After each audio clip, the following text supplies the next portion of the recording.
The app I created for my final project is a baseball scorekeeping app. If I click on my app, this is the main screen. I can manage teams, do pregame setup, start the game, and after the game, view pitcher stats.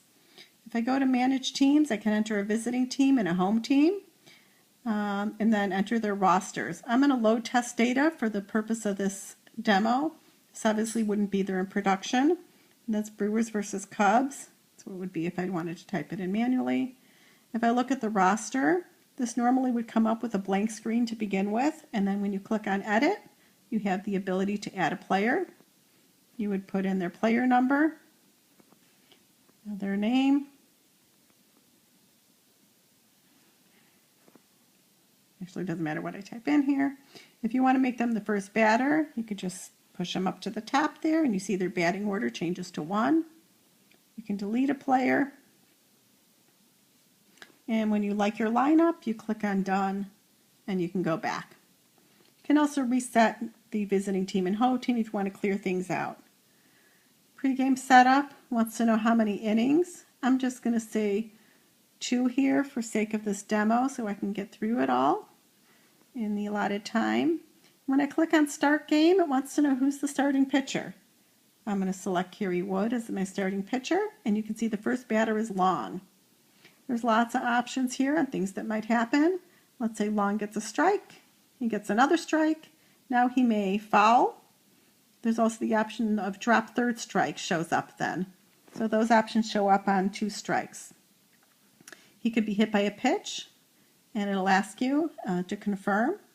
And you'll see he shows up on first base now, and the next batter is Sternberg. Sternberg could field out, and it'll ask you for a confirmation. You'll see outs is 1. Lichter can get on base on error. So it'll want to know which base did he get to. Let's say he got to second. You see he's on second, Long's on third. It's also a fielder's choice. Say Bender got fielder's choice. Which runner is out? Let's get the guy on second. So now we have a guy on first and third. We could score 2 balls. If that one wasn't really a ball, the umpire ended up calling it a strike, we can adjust that by just clicking on the number 2 there. It'll ask, do you want to adjust the balls down? You can say yes, and you can record the strike. We can say this guy got a double. And if actually on the double, if Bender actually got home, you can click on third base and it'll ask you, do you want to advance the runner? You could also say the runner is out. So if the runner was caught off base or caught stealing, you just click on the base and you can make him out or advance him. You see it's now 2-0. For the sake of getting through this demo in the allotted time, I'm just going to go ahead and mark the other people out. It's going to ask you who the visiting pitcher is. Let's say this guy is out and this guy is out. If you want to change pitchers, you can just click on the pitcher. It'll ask you if you want to change the pitcher. You say yes, and you can select a new pitcher from the players in that team.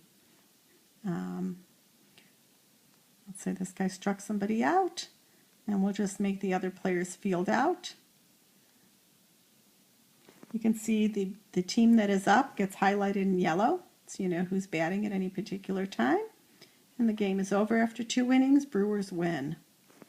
If I exit the game, I can view pitcher stats. It's going to show me Kerry Wood, how many pitches he threw, strikeouts, walks, and hits allowed. Same for the home pitchers. And that is pretty much my baseball app. There's some other features I didn't get to show, but download the app when it's available and you can see for yourself. Thanks.